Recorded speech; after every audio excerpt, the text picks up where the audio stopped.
अस्सलाम वालेकुम स्टूडेंट्स। आज के लेक्चर में हम मैट्रिक्स इन्वर्जन मेथड के बारे में पढ़ेंगे और क्रैमर रूल के बारे में पढ़ेंगे। मैट्रिक्स इन्वर्जन मेथड, इस मेथड से हम मैट्रिसेस को सॉल्व करते हैं। फॉर एग्जांपल हमारे पास एक मैट्रिक्स है 2x minus 2y equal to 4 और सेकंड मैट्रिक्स है 3x plus 2y equal to 6। ये क्वेश्चन नंबर 1 है, ये क्वेश्चन नंबर 2 है। सबसे फर्स्ट स्टेप ये होगा कि हम इन इक्वेशन को मैट्रिक्स की फॉर्म में कैसे लिखें। तो मैट्रिक्स की फॉर्म में लिखने का तरीका ये है कि आपने एक मैट्रिक्स लिख लिया। अब इस मैट्रिक्स में आपने क्या करना है, यहाँ पे आपके पास एक्स के तमाम एलिमेंट, पहली इक्वेशन की एक्स की जो वैल्यू है वो यहाँ आ जाएगी और दूसरी इक्वेशन की एक्स की जो वैल्यू है वो यहाँ आ जाएगी, इसके साथ एक्स नहीं आएगा। इसी तरीके से यहाँ वाई वाली टर्म्स आ जाएंगी, -2 +2। इसके बाद नेक्स्ट मैट्रिक्स में आप अननोन्स लिखते हो कि कितने अननोन्स हैं, एक्स और वाई, ये दो अननोन्स हैं। और राइट हैंड साइड पे आपके पास वो चीज़ें आ जाएंगी जो इक्वेशन के राइट साइड पे मौजूद है। अब ये हमारे पास मैट्रिक्स है, इस मैट्रिक्स को हम ए कहते हैं, इस मैट्रिक्स को हम एक्स कहते हैं, इस मैट्रिक्स को हम बी कहते हैं। और मुझे यहाँ पे कैलकुलेट क्या करना है, एक्स की वैल्यू को कैलकुलेट करना है। अगर मैं इक्वेशन लिखना चाहूँ तो मैं यहाँ से लिख सकता हूँ ए एक्स जो है ये मेरे पास बी के इक्वल है। तो एक्स की वैल्यू कैलकुलेट करनी है, एक्स मेरे पास क्या होगा, बी डिवाइडेड बाई ए। और इस चीज़ को मैं लिख सकता हूँ 1 divided by A multiply by B. और मुझे पता है कि मैट्रिक्स में जब भी कोई चीज़ यूं लिखी हो, इसका मतलब ये है कि ये आपके पास इस मैट्रिक्स का इनवर्स है। तो आपके पास x की वैल्यू क्या होगी, x की वैल्यू होगी a इनवर्स b। तो ये जो आपके पास इक्वेशन आई है, इसको हम कहते हैं मैट्रिक्स इन्वर्जन मेथड या मैट्रिक्स इन्वर्जन रूल।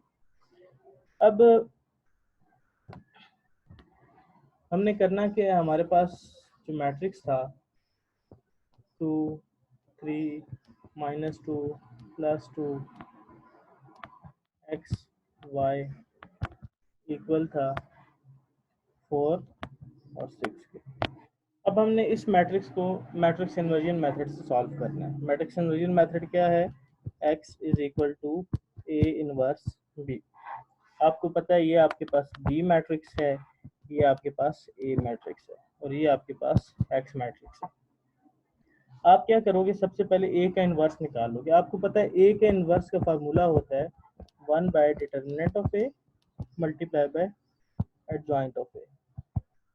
आपने a का डिटर्मिनेंट निकालना है और उसका एडजॉइंट लेना है, तो आपके पास ए इनवर्स आ जाएगा।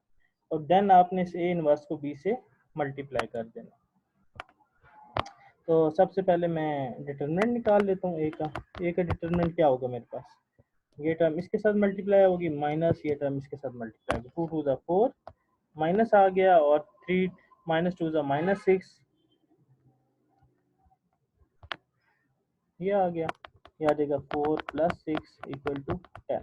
हमेशा याद रखें जब भी मैट्रिक्स इन्वर्जन मेथड से हम किसी भी मैट्रिक्स को सॉल्व करते हैं तो हमारे पास जो डिटर्मिनेंट है वो नॉन जीरो आना चाहिए। मतलब ये कि ये हमेशा आपके पास नॉन सिंगुलर मैट्रिक्स होगा, तभी आप उसका इन्वर्स जो है वो फाइंड कर सकते हो। तो ये मेरे पास आ गया ए डिटर्मिनेंट ऑफ ए। अब एडजॉइंट निकालना है।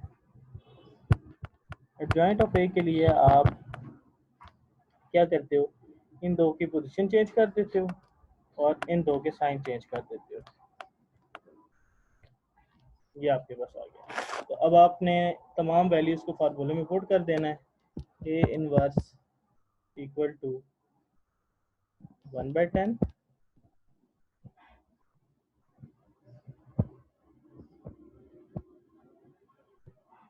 और आपने क्या चीज़ निकालनी थी, ये इक्वेशन निकालनी थी, x is equal to A inverse B. तो आप बेसिकली अब क्या करोगे कि बी मैट्रिक्स के साथ इसको मल्टीप्लाई कर दोगे। बी मैट्रिक्स का था 4/6। अब ये जो चीज़ है आपके पास क्या हो जाएगा, x की वैल्यू हो जाएगी। तो आप सिंपल पहले इन दो को मल्टीप्लाई कर दें, देन इस टर्म को आपने अप्लाई करना है। तो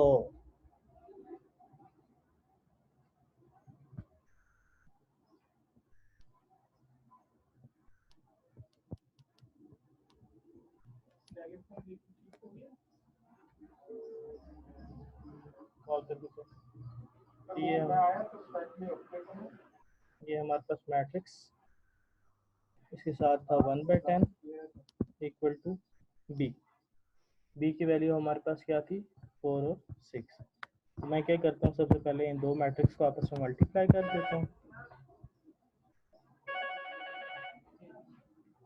तो 2 4 से मल्टीप्लाई होगा, आपके पास आ जाएगा 8 plus 6 2 12। First row first column. अब सेकंड कॉलम मौजूद नहीं है, तो इस वजह से मल्टीप्लिकेशन आगे नहीं होगी।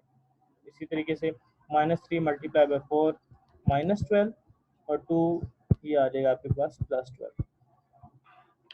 तो ये आपके पास क्या आ जाएगा, 1/10 आ जाएगा 20/0। अब आप क्या कर सकते हो, इस 10 को जो है ये 1/10 को मल्टीप्लाई कर दो या 10 को डिवाइड कर दो। तो ये हो जाएगा 20 मल्टीप्लाई बाय 1/10, 0 मल्टीप्लाई बाय 1/10। 0 के साथ कोई भी चीज़ मल्टीप्लाई डिवाइड हो ये 0 हो जाता है। तो ये 10 1 10, 10 2 20। ये आपके पास क्या आ जाएगा, 2 और 0। ये आपके पास आंसर आ गया। अब ये चीज़ मुझे क्या बता रही है, एक्स मैट्रिक्स इक्वल है। एक्स मैट्रिक्स में क्या था आपके पास, एक्स और वाई।